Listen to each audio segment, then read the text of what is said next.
Ladies and gentlemen, good afternoon. By way of introduction, I would like to tell you something about how we perceive the location and the proposed change, and also the results of the competition. I would like to say, at first, why did we embark on this competition?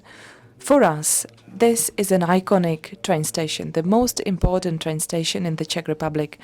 We are therefore trying to treat it with most attention. We perceive its historical value. We were reconstructing some of its parts, the historical steel structure over the track yard. Then we are completing the reconstruction of the Fanta building. This Saturday there will be inauguration of the historical halls of the Fanta building. We did all of that in cooperation with heritage officers. Now it's the time to look at the new terminal hall and to treat it adequately. We are perceiving this location not only from the perspective of the railroad, but also from the perspective, from other perspectives. We were very happy to cooperate with the capital city of Prague and the IPR and the Prague Transit Company, and to address this location as one whole. There is a very simple reason for that. The travelers, people from Prague or from elsewhere, who will be there every day, also will perceive this place as one whole. They really don't care what belongs to whom. And therefore I'm very happy we had this opportunity, and we are talking about 3 years of hard work, which culminated yesterday in the presentation of the winning proposal. So why did we embark on this project? This is the new terminal hall as it is today. It is based on a design from 1957. For that time, it was actually a wonderful building. It was also a result of an architectural competition, and I believe that it really fulfilled its function well. On the other hand, today, we need to look further ahead. 1957 was a year when nobody thought about high-speed train connecting Prague and the rest of the Republic with Europe. Nobody at that time could foresee the boom in railroad transport, in suburban and long-distance travel. And today we have to respond to these changes if we want that this station is still the main station. We are talking about many people coming here for work, and there are tourists coming, and also for studies. And we have to respond to these changes. For the future, we presume there will be high-speed train, a high-speed train route, which is now being designed on a massive scale. We are hoping to start building them in a couple of years' time. It's a phenomenon that has been around in Europe for some time already. We are a bit late. In Poland, these kinds of projects are designed on a massive scale too. And if we want to be in Europe, and if Prague is to remain in the network of European capitals, we have to embark on high-speed rail transport. On top of that, we have a huge growth in suburban and long-distance railroad transport. Then another upcoming project, that's the Metro D line, then the new tram line, and last but not least, there's a project which is already about to start with the implementation. That's the connection of Kladno and the Prague airport. That's another project which will bring even more people to trains. We believe in a strong synergy of these two train stations, talking about the main train station and the Masarykova station, there are a few steps apart. And if you provide transit to the airport, then people coming to the train station can very easily just go to the Masaryk station and from there go to the airport. So this will be very useful. And all these things have to be taken into consideration, and we have to start thinking already now about how to serve all of these travelers, how to ensure smooth transition from the tram to the bus and on to the rest of Prague. And the nowadays capacity of the building is not sufficient for all of that. This is why we had to start an architectural competition so that we can have relevant changes which will be able to accommodate these growing numbers of people. Otherwise, we would just block Prague. The main station would simply be overcrowded. It would be a bottleneck, actually, and there would be many problems. The trains would not be able to go as far as to the train station, and that would not be good.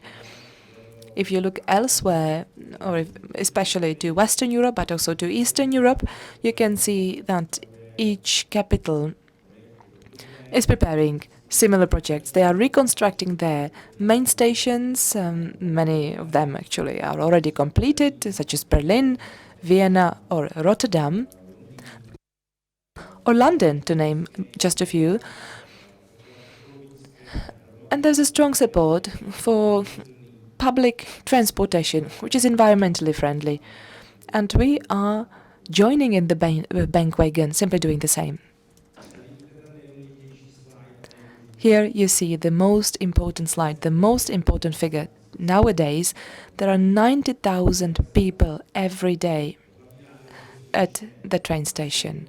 That's the maximum capacity of the facility today. As we know, because we are there on a daily basis, it is hard to navigate. It's hard to navigate for locals and for tourists as well. The transition links are not very clear. There was the Grande Stazione company. Many people actually say, why are you going to reconstruct it? The Grande Stazione already did their job. But actually the only thing they did is that they were putting the commercial units there. They tried to maximize commerce, but they were not addressing the terminal hall as such. The reconstruction is already outdated. There is a strong need for renovation, and Grande Stazione did not address the problem of the insufficient capacity. How to make it possible, not for 90,000, but for 200,000 people to be there every day. So that was the main reason why we had to start looking for a solution, and we wanted a transparent and fair solution, which is why we chose the competition Dialogue, which made it possible to approach the best architectural studios globally so that we obtain a high quality architecture. Of course, it is not easy elsewhere abroad. The projects always, there are many emotions, many reactions to that. When you look also elsewhere, you see that really the railroad stations are part of the cities, and people of these big cities are proud. If you look at Austria or Germany, frequently the main station is really the landmark. And that's why it's worth focusing on this place. So now I would pass the floor to my colleague Jakub Hendrich, who is going to talk about the architectural competition.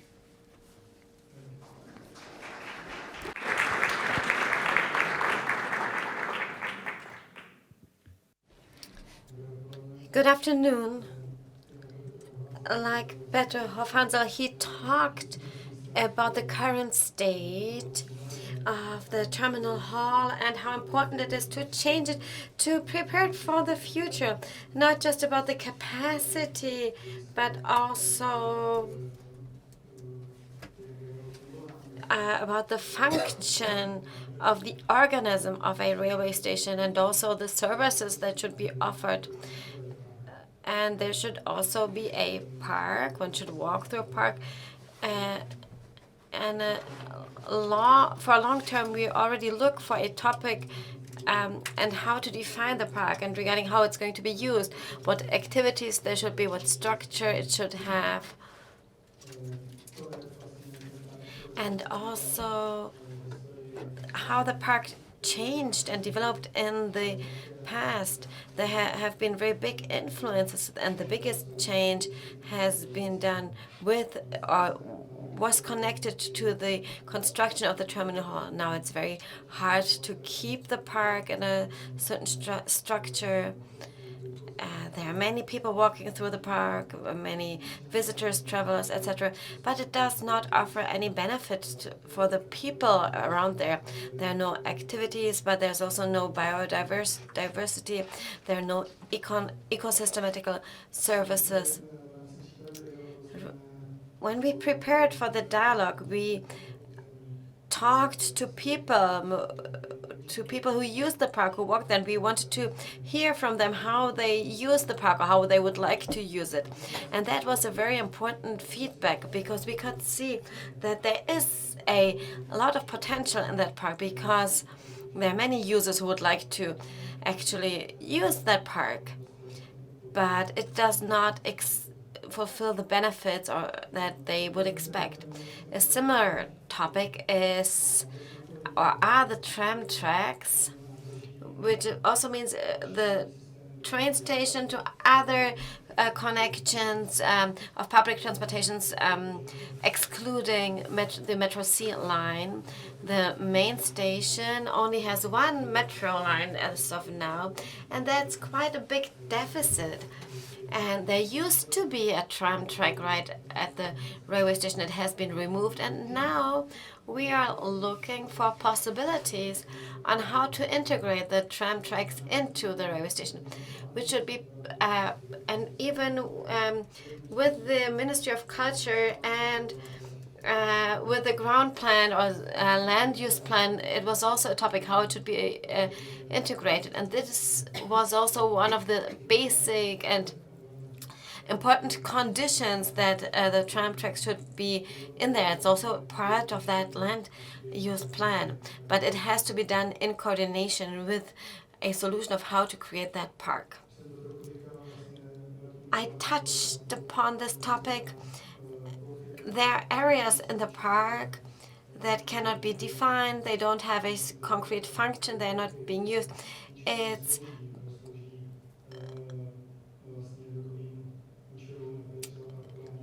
It's maybe just used for the parking of filmmaking people, for example. So I don't think this is something very useful for a location in the city center of Prague. And of course, it's also connected to how the park behaves, or what the relationship between the park and the hall is, and how these two parts communicate with each other and how they are connected to each other. And now we should look at the process, what actually the task of the competitive dialogue was, what actually this competitive dialogue was, how it was structured, what task they received. And also we will later see how the respective teams reacted, and then we will see the winner, actually the winning design or draft. There have been 3 sides who actually opened it. It has been entered by the Prague Public Transportation, the City of Prague, and Správa železnic. The City of Prague is responsible for the park and the streets around. The Prague Public Transportation Organization is responsible for the tram tracks in Bozanova Street and how this network should be connected to the city. And of course, Sprava Železnic is responsible for the terminal hall. Here on the picture, you can see that the terminal hall is not just what we see when from the park, but it's a huge building that is also connected and somehow separated through the magistral highway.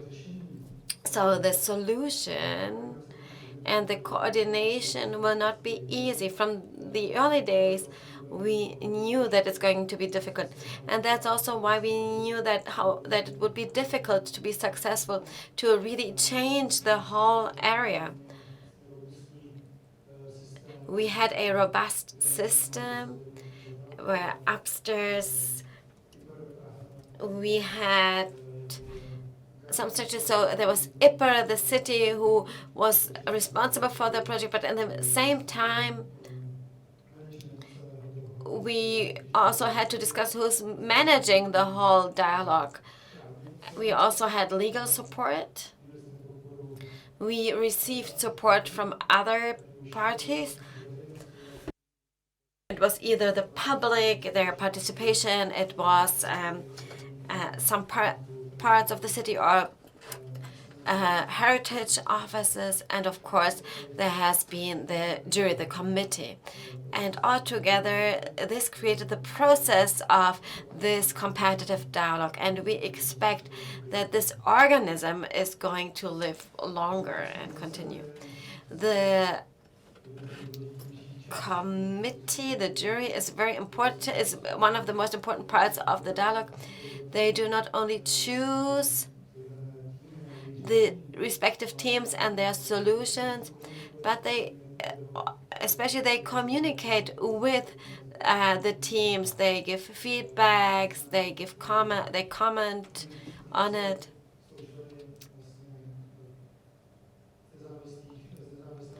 And there was an independent part. There were architects, sociologists, urbanists, historians focused on architecture, and then there were also representatives of the institutions, or also experts on public space or on transportation.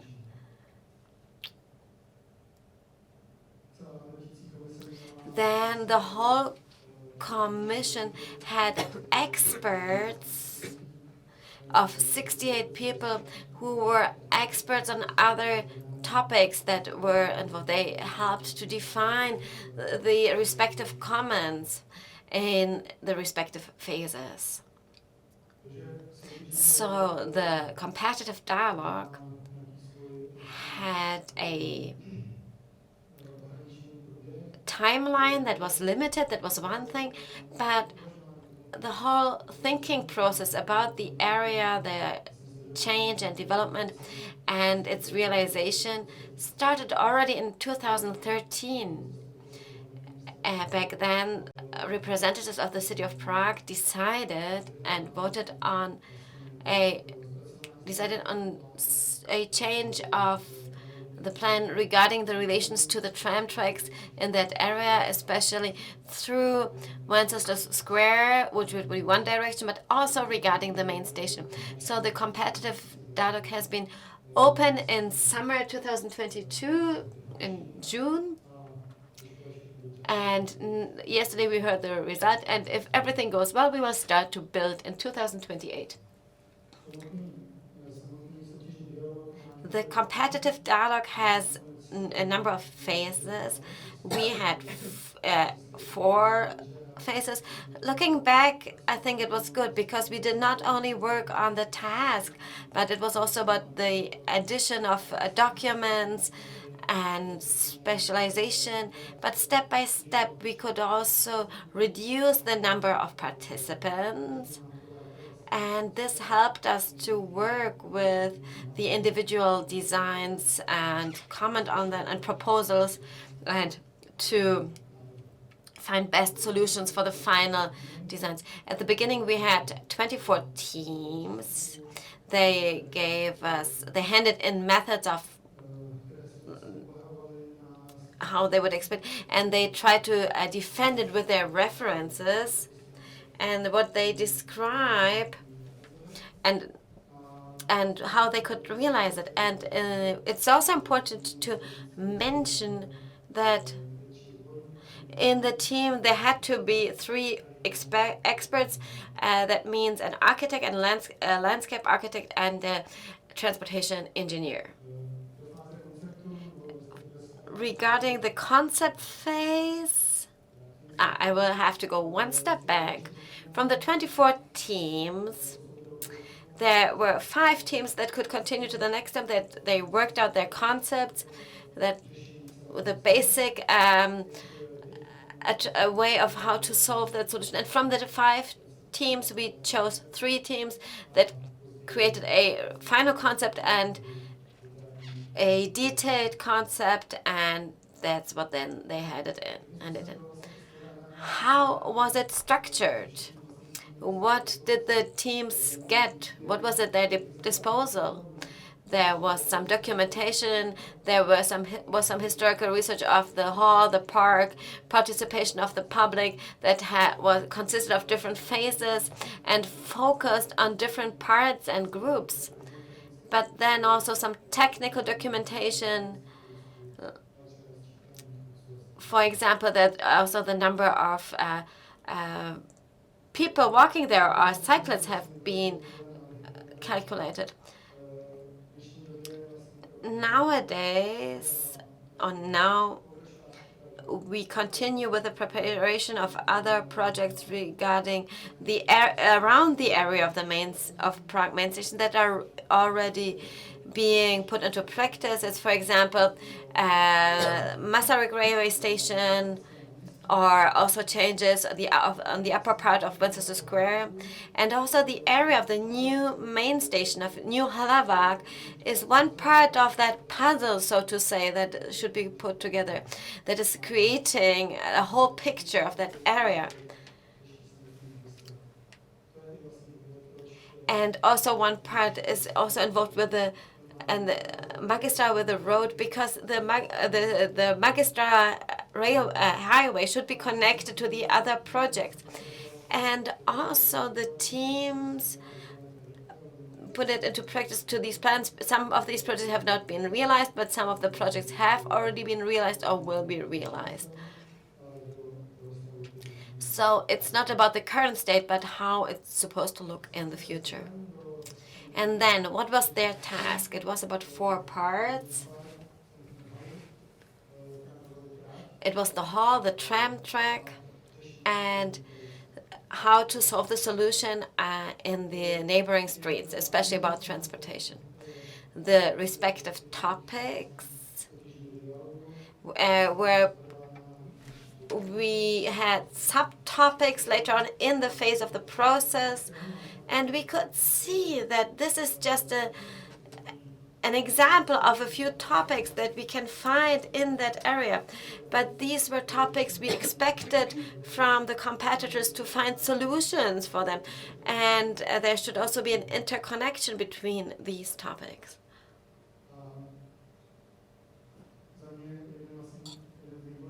And for me, one of the most important schemes, how this competitive dialogue was working, and also how to actually grade it and use the criteria that was urbanism and architecture, landscape solutions, and transportation. Of course, below these are just headlines of other topics, and of course these topics are influencing each other. So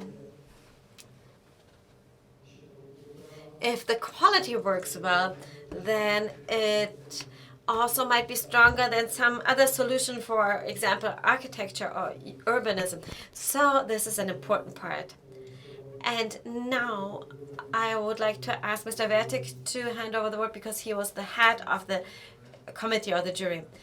Good afternoon, ladies and gentlemen. As it has been said, my name is Wertig. I'm an architect, and I was the head of the committee. And I was in charge of 27 members of the jury. Well, there were just 11 of those who had voting rights. We could see that. And we had 68 experts at our disposal who were experts in the different areas. in the beginning, when we initiated the work, I really liked the synergy between the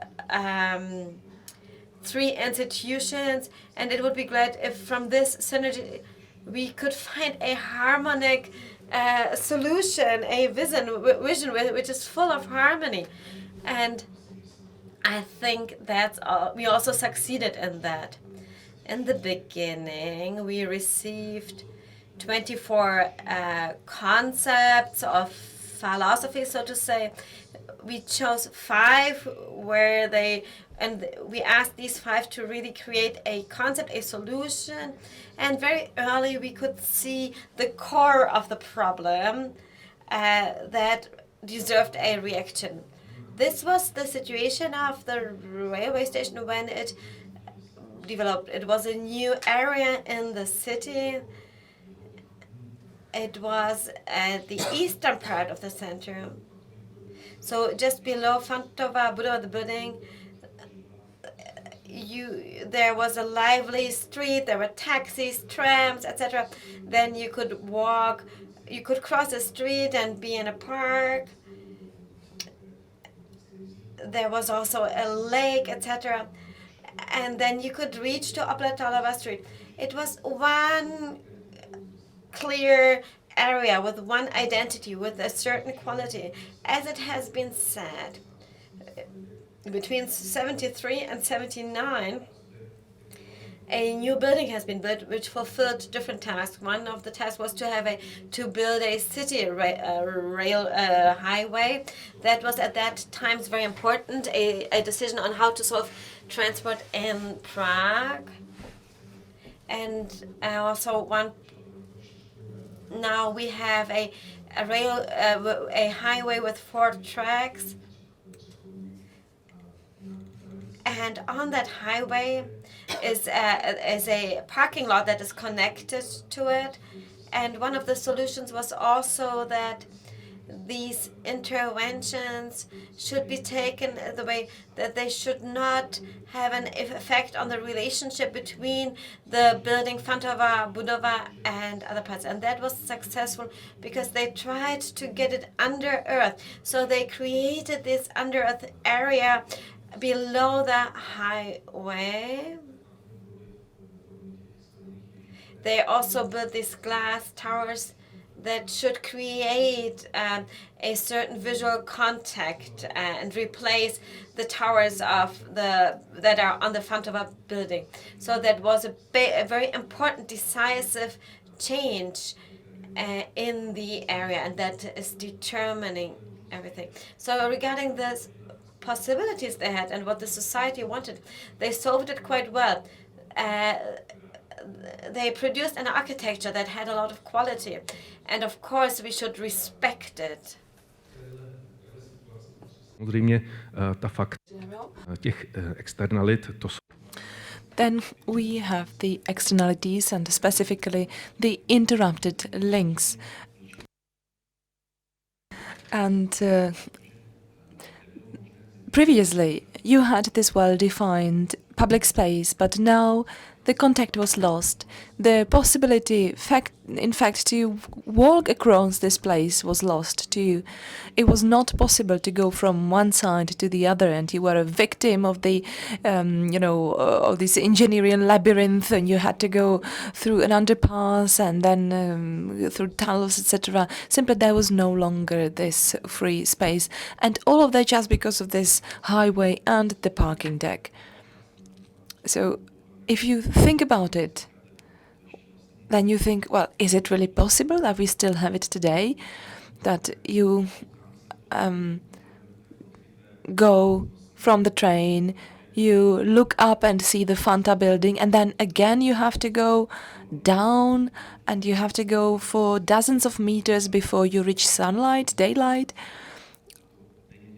This is what many people, thousands of people, have to do every day. Or when you go from the Wenceslav Square and you see the Fontova building and you can't actually go there, you have to go underground and then only can you reach it. Or when you want to come from the Opletalova street, again, you don't even see the goal of your route because it's hidden somewhere below the parking deck. So this fact has been identified as the core of the problem by most of the participating teams. They each responded in their own way. One of the proposals actually decided that the parking place should be a vivid public space with markets and some other events. Even a kind of amphitheater was to be there, letting daylight enter the terminal hall and at the same time screening the highway traffic. And the life was to be brought to the roof. That was nice, but it did not address the fact that you can't cross through the area. Actually, it made it even more complicated, and it cemented the situation as it is today. Moreover, this semi-public space would be dependent on artificial, let's say, promotion of the events. Someone would have to organize these events, and it would not be for spontaneous events. Other team decided to make there a roof which would be slightly elevated, which would also let some daylight enter. There would be glass used in the roof, which would mean that again it would be much lighter inside the terminal hall, suddenly making it into a more pleasant place. But still you see a barrier between these places. You still did not obtain a permeable space. Another entry decided to add 2 new buildings from the south and from the north. So there were 2 add-ons, and the parking place was to be turned into a piazzetta with 3 parterres.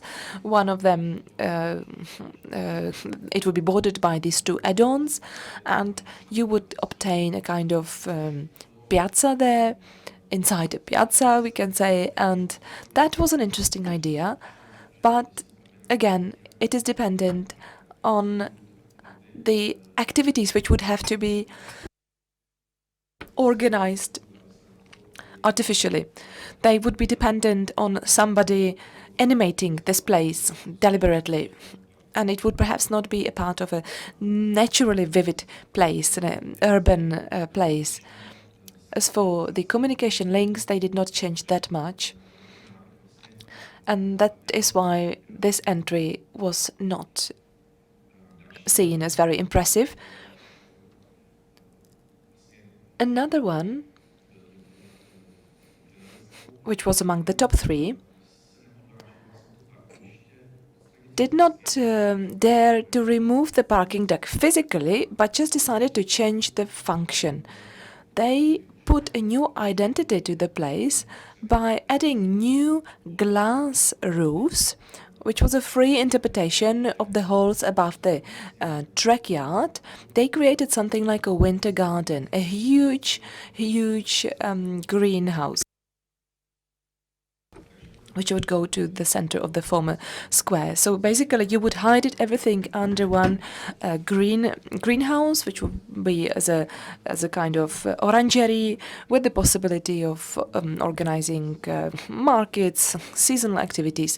But it was really a greenhouse space.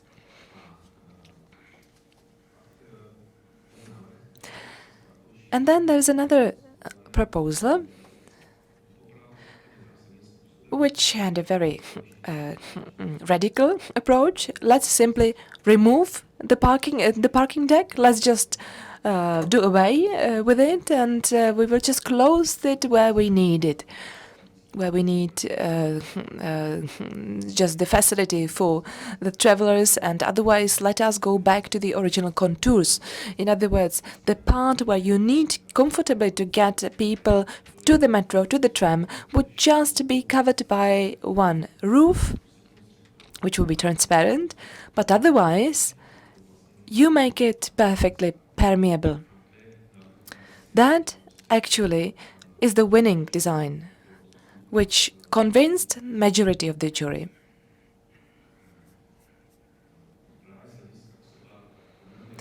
In terms of restoration of the original contours of the space, we found that this intervention is not only radical and revolutionary, but also very sensitive to history, to the continuity of the space.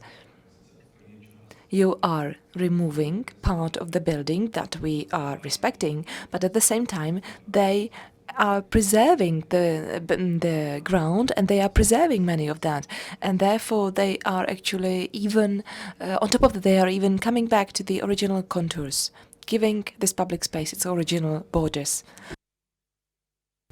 And thanks to the humanization of Magistrala, it is now, or it will be possible to go from the Fanta building on foot normally through this whole place. You can go across it without having to dive underground.